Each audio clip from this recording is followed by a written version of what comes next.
και κύριοι, καλησπέρα σας. Σήμερα συναντούμε τη φιλόσοφο, καθηγήτρια φιλοσοφίας στο Πανεπιστήμιο της Σορβόνης, αρθρογράφο της έγκριτης εφημερίδας Libération, γαλλικής εφημερίδας, Σάντρα Λοζιέ. Professor, good afternoon to you too. Bonjour. Thank you for being here and for supporting Greece, signing this appeal launched by 80 personalities of the left wing, Troika Basta. What made you participate in this movement? First, I'm very happy to be here. Thank you. It was very obvious for me and Albert Rogier, who is a sociologist I work with, to sign this appeal because what is happening here in Greece with Syriza is not only politically exciting and new, but also it's something that is completely redefining for democracy. And my own subject for a few years has been what defines democracy, what democracy is really about. And democracy is about having your own voice in your history, and it's also about having some political experiments that actualize, that is really about democracy. So democracy is not only a principle, an ideal, an abstract thing that is from the past, from history, but it's something that needs to happen actually in what people do. And so my subject has been to study what was happening everywhere in the world, the movements like Occupy Wall Street, or what was happening in Hong Kong, what was happening Maidan, all these movements. And these movements, they are really about democracy, not only because they claim and they ask for democracy, but also because they work in a democratic way. So they are an experience and a model for democracy. And this is what Syriza and the other Greek movements were about for us, for Albert Rogier and I, when we wrote this book, Le Principe Démocratie. We talk a lot about Greek movements because for us, they were really illustrating in the way they work what democracy is about, what is important in democracy, the fact that people assemble together and work, function in a democratic way. And so to have a movement like that, like Syriza, becoming a real, an actual government, this is a completely new experience, and of course, as we wanted to support it, and we were against any intrusion or intervention of outer foreign interest into what is happening here. Did you think that Troika went too far in our case? Yes, of course, but it's too far. First, for political reasons, because there was an interference, an intrusion, and the capacity of people for self-determination, for deciding what they want to do, it's something that shouldn't be interfered with. But also, it's interesting that they wanted to interfere and intrude, because it means that what is happening is really meaningful and maybe is a threat to a kind of general conformity about politics, about economics. So it also shows how strong the movement is. Of course, it's not easy to fight the big interests that are global somehow nowadays. Oh, it is not easy at all, and this is why it is so important, and this is why also now Syriza and the Greek government have to spread somehow and to find allies everywhere, in Spain, in other countries. Obviously, it's very important, but also because what is fought here is really a general conformism, conformism is always the enemy of freedom and these movements, actually. And so, of course, Syriza fights some huge political and economical interests. And you can see it right now with the discussions with Europe. And it is a very important fight because it is really also the autonomy of the European citizen that is here the matter, I think. Zygmunt Bauman, a sociologist, claims that the real power is not in the hands of the politicians nowadays. They rule without real control. The power is in the markets, who they can get angry and move away, take in their laptops, their mobile phones, and move to another country where the labor is cheap.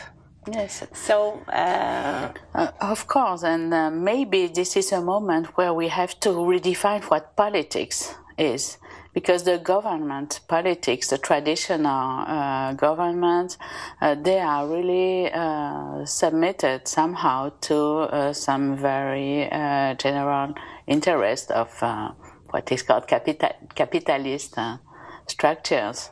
And I think what is really new in politics is that it's not only about governments that have to deal with other governments and of course with others economical powers and interests, but politics is also about the people, about what they want and what is happening in society and within human people and their relations. And what is very interesting about the movements in Europe with Syriza, with Spain, Podemos, and other movements is that people themselves experiment what democracy is about and how it works. And it has to work with really real cooperation between people and a kind of horizontal, equal organization that really gives voice to everyone. So this is, of course, something that is very different from what is now expected from European citizens, which would be, to understand that there are some very important interests that we don't understand, and that should be respected if we want to do anything. And actually, what is important in democracy is that the citizens are really the best people for deciding what is good for themselves. And I think this is a very simple and very basic principle of democracy, but also of politics that has been completely forgotten in the past years in Europe, with the idea that there are experts who know much better than ordinary people what is good for them. This is your main conclusion? Yes, this is really a conclusion, but it's not a conclusion that us philosophers or sociologists came to by ourselves. It's a conclusion that we learn from the way the movements work, because these movements, Syriza and others, and the movements around the world we studied, they really show that people really want to claim, and this is what it means also to occupy. It's like, claiming that this is your country, this is your soil, this is your earth, and you are the best people, you are better than experts to say what is good, even for economy. Because when you focus everything on economical interests, Of course, it's a very dominant thing, and it's completely understandable. But it's always a way to give the power to other people. So to lose your autonomy, it's heteronomy made by the domination of economical interest. So of course, economy is very important, but they are very different, as you know very well here. There are very different approaches of what is a good economical system. One of the problems of these days, economically and philosophically, I think, is that the profit is when you go down and when you go up. Mm-hmm. So in both cases, some people gain a lot of money. Mm-hmm. And the question stays, how can we fight something so vague, so global and so abstract as the markets? Yeah, this is philosophically. This is very difficult to fight, and the main principle, and this is what we call the principe démocratie, and we have to stick to it, it's really about equality. Because, as you just mentioned, the problem right now in Europe but elsewhere is about very important inequalities between citizens that are theoretically equal. So if you want to fight inequality, you really need to change completely the way you see things. And especially you have to understand that democracy is not only about a general institution or a constitution, equal rights for everyone, even if it's very important. But democracy has also to ensure or help, because ensure difficult, actual equality.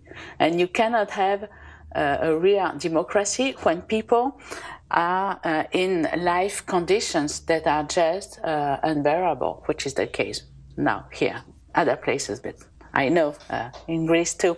And so it's something that actually is a threat to democracy itself. If some people are just unable to realize anything that makes a good life. So this is why it's a philosophical problem and a political problem before being an economical problem. Noam Chomsky thinks that part of the problem is the isolated consumer. He refers to the isolated consumer. Part of the problem is that we are isolated, is the negative aspect of individualism, egoism. Do you agree with that? I agree and I disagree, actually. I agree because, of course, individualism, if it's, as you said, egoism, thinking only about yourself, it's not even a real individualism, because if you think about yourself, you are a conformist. You just want to have, of course, lots of money and have all kinds of narcissistic goods. Yeah, very narcissistic. As you mentioned in one of your interviews, all the narcissistic symbols. Yeah, all these the signs that show that you are an important person. Wealthy. Yeah, but still individualism is also a good thing. If you didn't have individualism, you wouldn't have the movements here, because there is a bad and a good individualism. The individualism is also what makes someone stand and say, I am right, I have a voice, I want to be heard. And this is also about being an individual. And also, if you have civil rights movements or disobedience movements, people who say, enough, I'm against this inequality, this injustice, or against laws that are unfair, then they are also individualists, because at some point you have to trust yourself. And so for also a movement or a government like Greece, at some point you have to be, of course, anti-individualist, because you have to think for everyone, for the community. But there is also an individualistic approach in saying, I am right, even if many people very powerful tell me I am wrong, I must say I am right, even against the others. Actually, it's a very Greek tradition because it's Socrates who said I can be right even if everyone disagrees with me. And so this is individualism in a good way. Of course, capitalism and consumption is about cultivating prefabricated needs, desires, images, and not learning people how to raise their voice and learn how to think philosophically, I mean. Yes, and this is why you need individuality against conformity. Now, many political systems are very conformist and want everyone to think in the same way. And so individualism is also something that can help people to raise their voices and also to trust themselves. Because we live in a world where there are always some experts or some very powerful governments like Germany, not to mention them, that say, you know, we know better for you, we know better than you what is good for you, and we really need to change this. And I think this is really a good start, what is happening here. Yes, this must mean that we should change our educational system, maybe. Yes, of course, education is a very important matter now, and of course, the fact that people know more about their situation, about economics, about everything. Knowledge is power too. So if you want to have people who are more trusting in themselves, you need also to have a better education, and this is very central. And of course, if you put more money, more means into educating people, it's also better for democracy, because you make more learned citizens, conscious, and being learned, being cultivated is of course also being conscious and being self-reliant. Otherwise, you end up with a democracy for an elite. Yeah, and this is not a good name for democracy. Of course not. Yeah, so you have to share knowledge. This is also why there is a connection between all these democratic movements and occupation, and also this disobedience movement of people like Anonymous or WikiLeaks that give knowledge. That is usually, reserved for a few, that give it to many people. I know this is something that is very discussed and maybe controversial, but I think democracy is also about the transparency of information, circulation of information. I agree so very much. I had the question on that.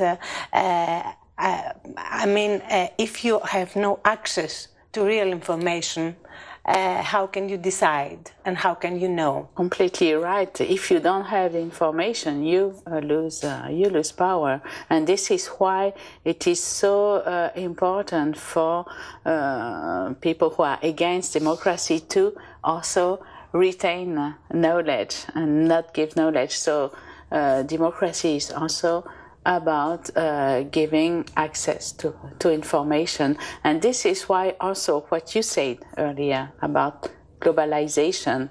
Of course, globalization is about capitalism spreading everywhere, and there's something negative about that, and we all know it with these inequalities. But also globalization is obviously a good thing about the circulation of information, the kind of democratization of this access to knowledge, and so the fact you can decide. Yes. Yeah. Also, all these movements, like people in Russia, they see what is happening here, or I mean, all the democratic movements, because of course Greece is the greatest example. But if there is no information about what is happening everywhere around the world, then it is useless to have an important movement somewhere.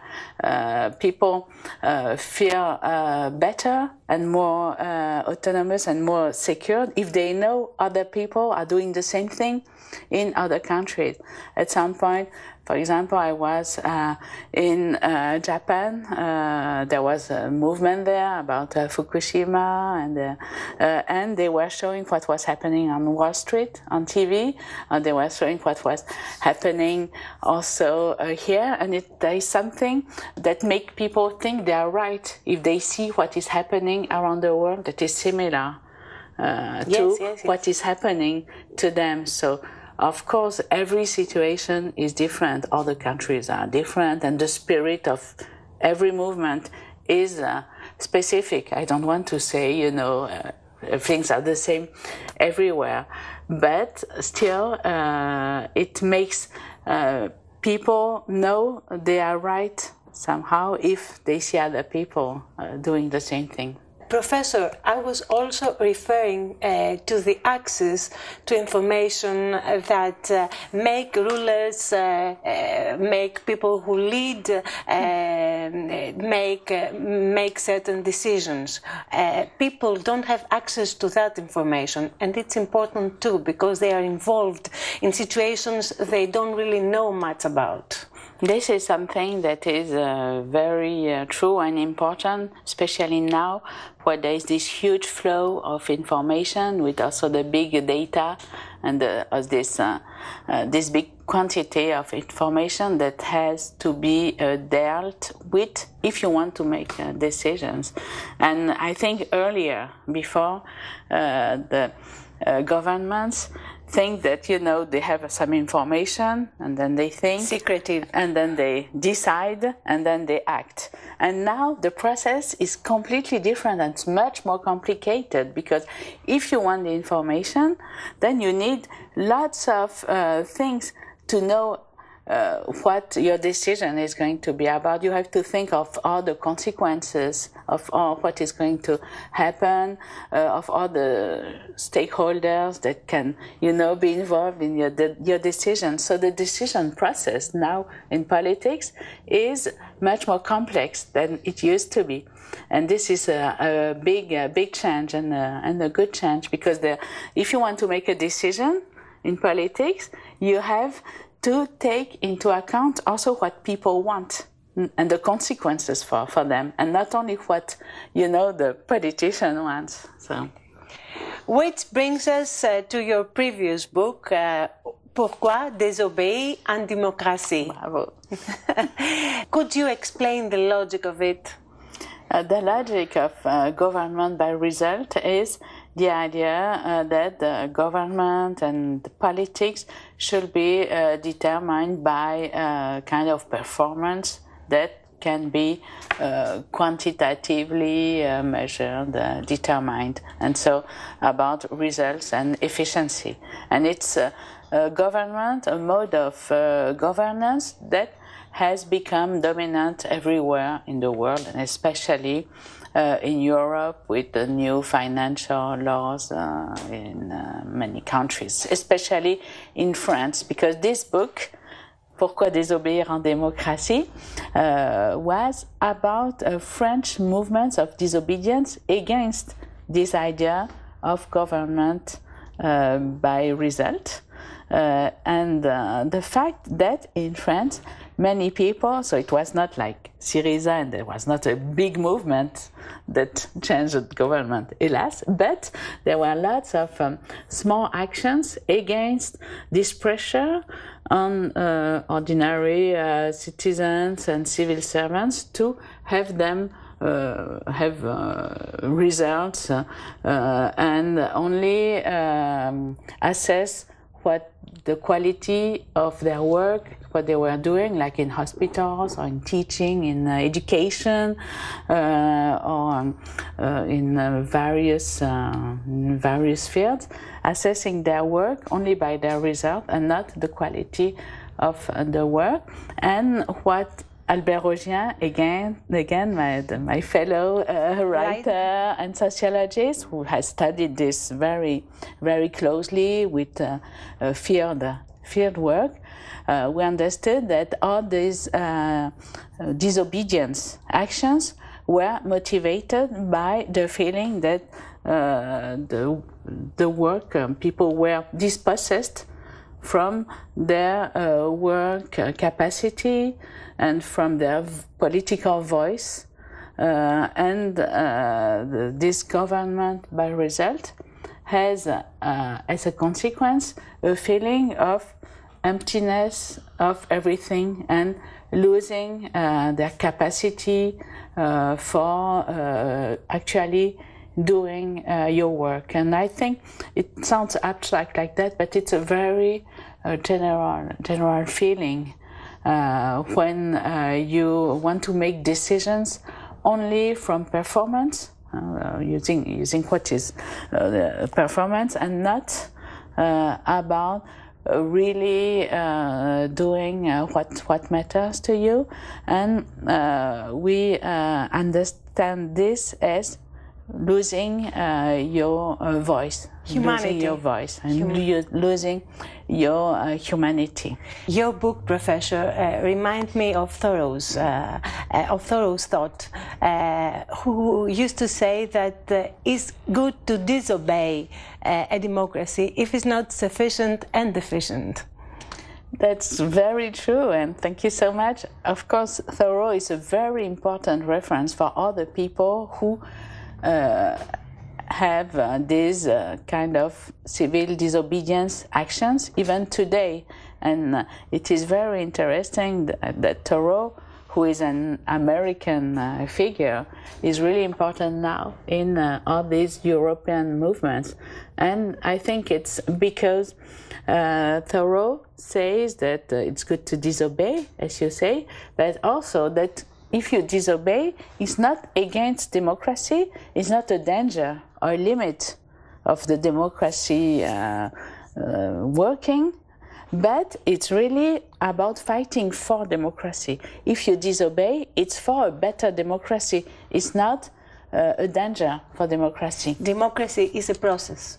It's a process, it's a way of life too, it's a process, and it's something that is always moving and that is always in need to be defended.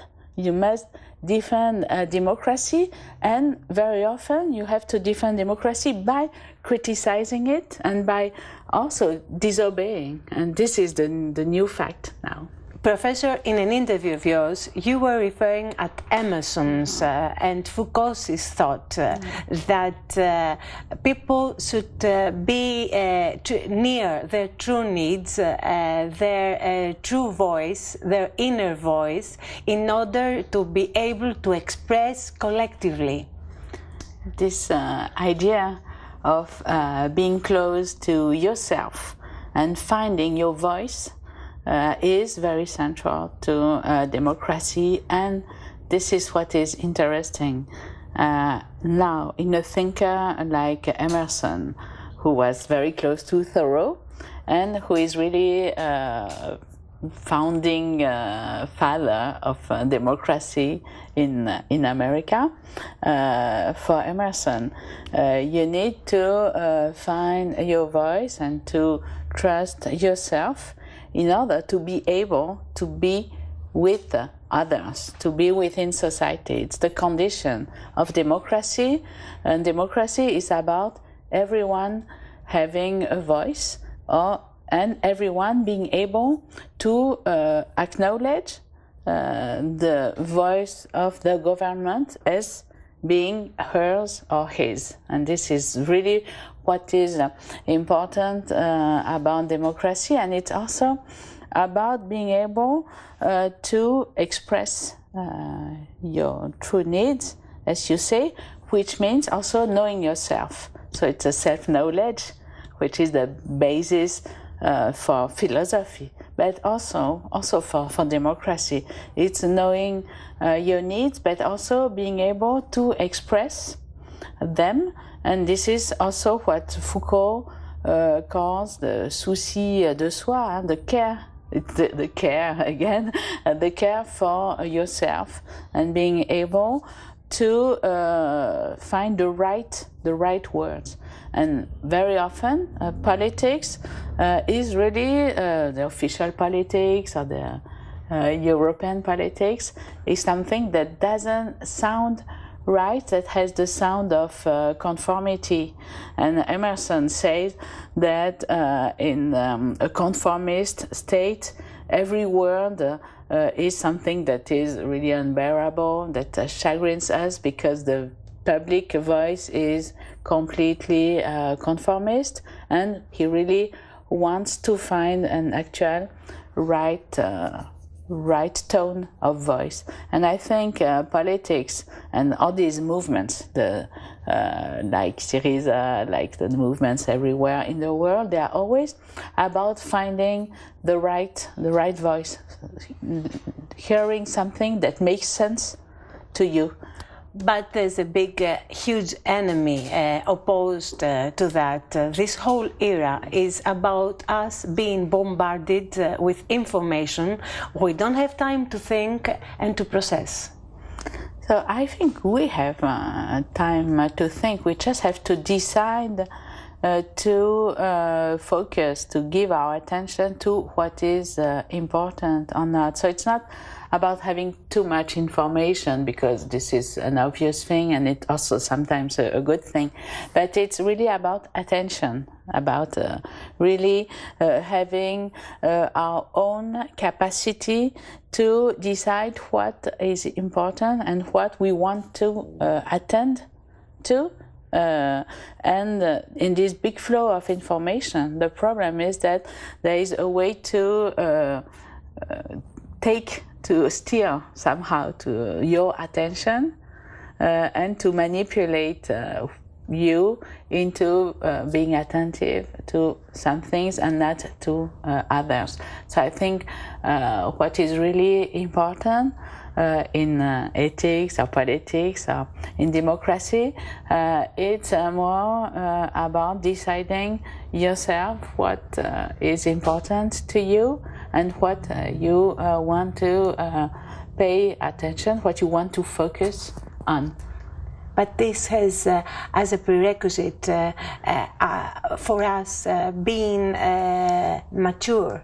Yeah. And not in a hurry. And maybe some would say that we are dealing with a utopia, which sounds nice philosophically and when interviewing, but in an everyday life, people are unable to really practice these techniques. They must be, like the Eastern, very focused, very connected to the center, their center, etc. It's not easy. You are perfectly right. Of course, this big flow of information is something where our individuality can get lost, but actually it is very important to be able to get into yourself. And as the ancient Greek said, there are some spiritual exercise, this kind of exercise of the mind, where you try to abstract from the world and to find your true self and to really get closer to what you actually are. And this is what Foucault was really interested in as a foundation for politics themselves. And of course now it's different. We are not in the ancient Greek world, even if we would like to, and we are in this very connected world with hundreds of friends on Facebook, with lots of information you have to deal with, and where you have to select many things. So of course it's completely different.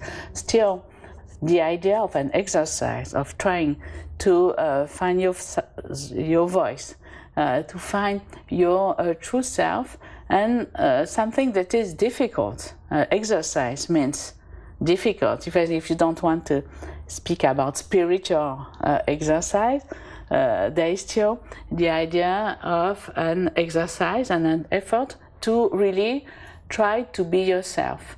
And I think this is still something that is really important and needs to be preserved, even if this world, in this world of information and plurality, it is something that is really still possible and also really necessary. And I think the strength and the power of the movements today, the political movements of occupation, then also Syriza and other places, it's really about also an exercise to stay yourself, to really believe in yourself, and somehow to find this kind of wisdom that is lost in this flow you are mentioning. Hopefully, it's not a utopia, find ourselves, since, as you agree, it's a prerequisite for true democracy.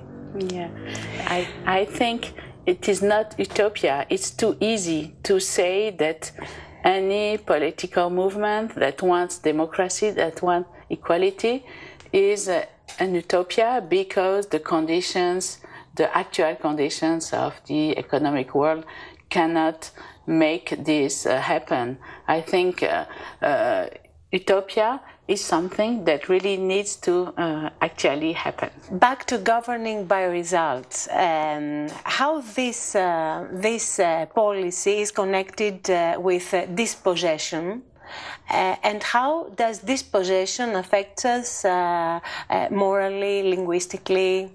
These are fields of your expertise, Professor. Yeah, because I'm a philosopher of language, so I'm really interested in how you really mean, you can mean what you say and say what you mean, actually, both. And so if you speak politically, you need to make your voice heard and to be understood also by others. And if you are in a world where your voice is not taken seriously, then you lose your voice completely. And this is a feeling that is often happening in the world, in the citizens that have the impression they just don't matter. And this is what also democracy is about everyone having a voice and not being dispossessed of their political voice.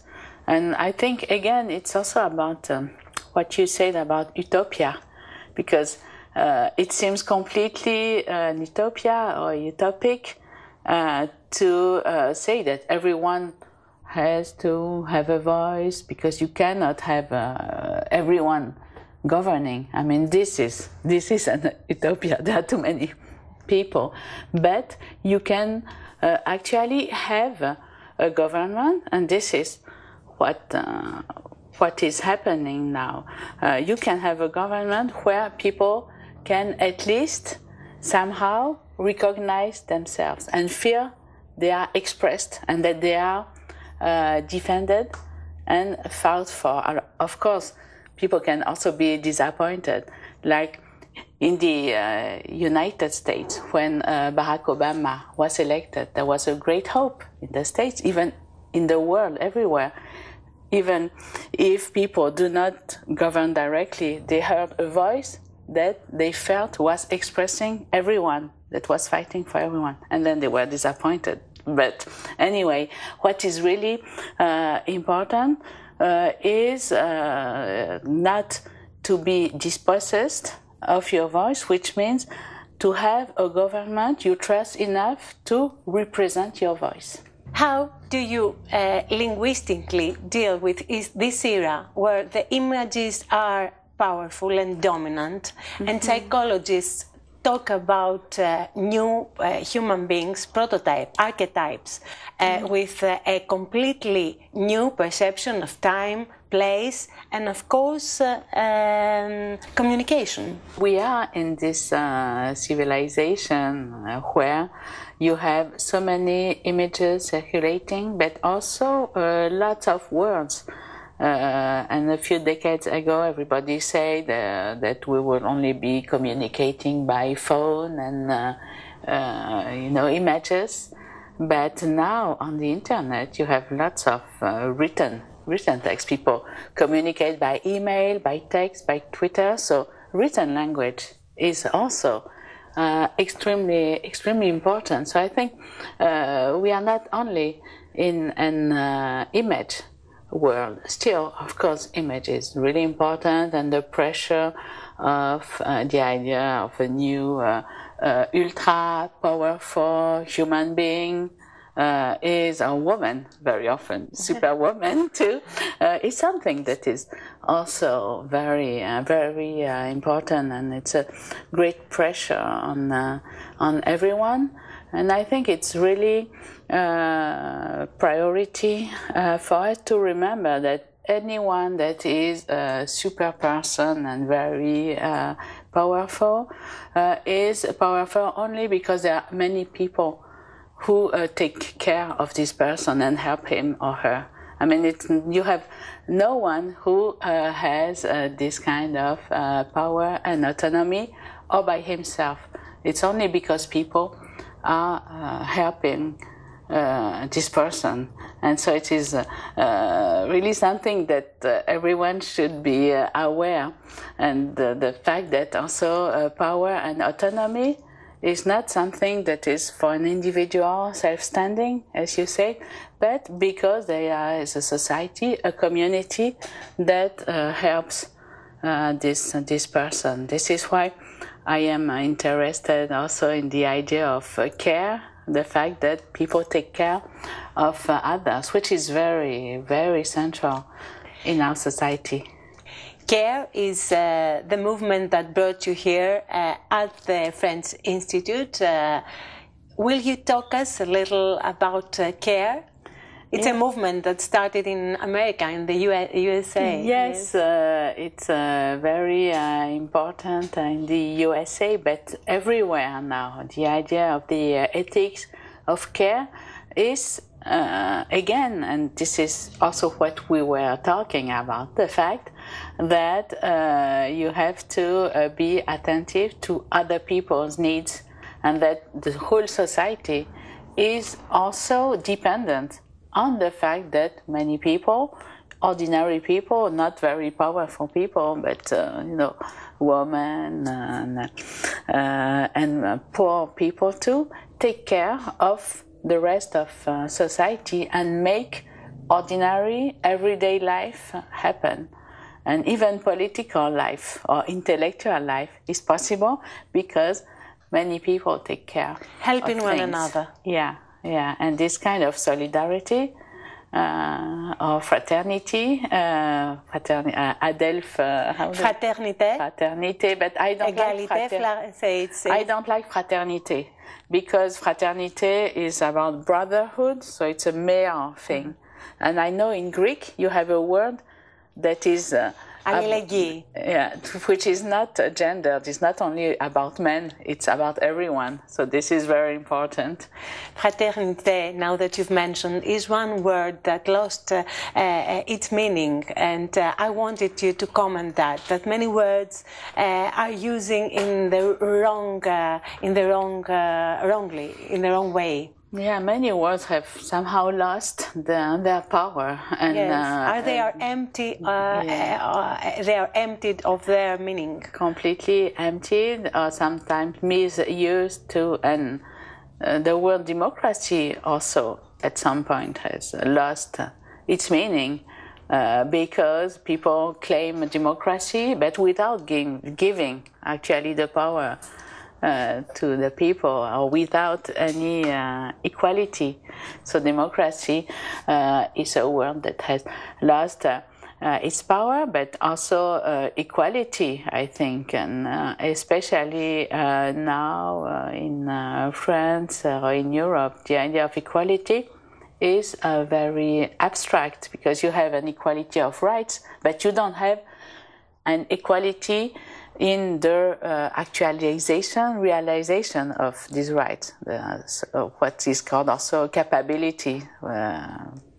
And so equality is also empty. Fraternity is empty too, somehow, because the solidarity is obviously something that is forgotten in Europe. All the people should be solidaire, should be should care for each other. And sometimes when you hear some politicians, you know, there is no solidarity with other people in Europe, and not even around the world, forget it, but even in Europe there is no solidarity, and there should be more solidarity.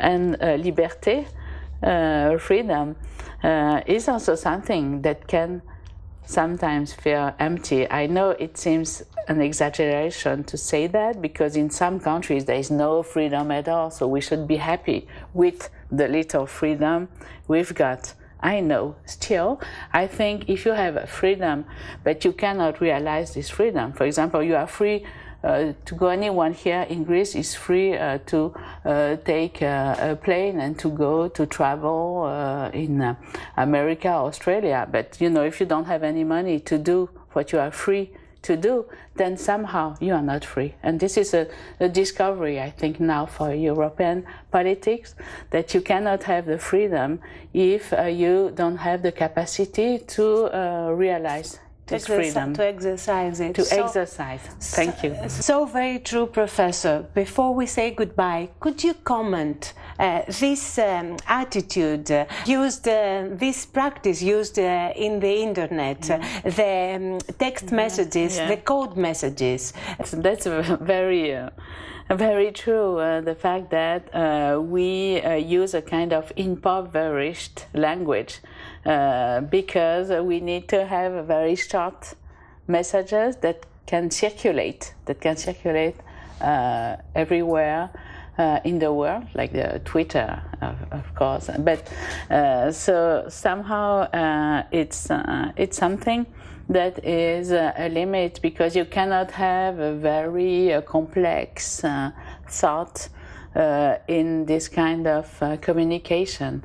And this kind of simplifications, it's of course not good, and it's also not good for the European languages like the Greek and the French. And we are right now communicating in English, which is a way also to impoverish what we could say to each other. But still, I think this kind of short message and English communication, it's also something that is powerful and sometimes is good, because like when you have all this information that circulates about what's happening here, about what was happening in France in January, all this short communication about like this Je suis Charlie we had in France, like, you know, Syriza, and these short things, it's also something that is a power also. Bring us together.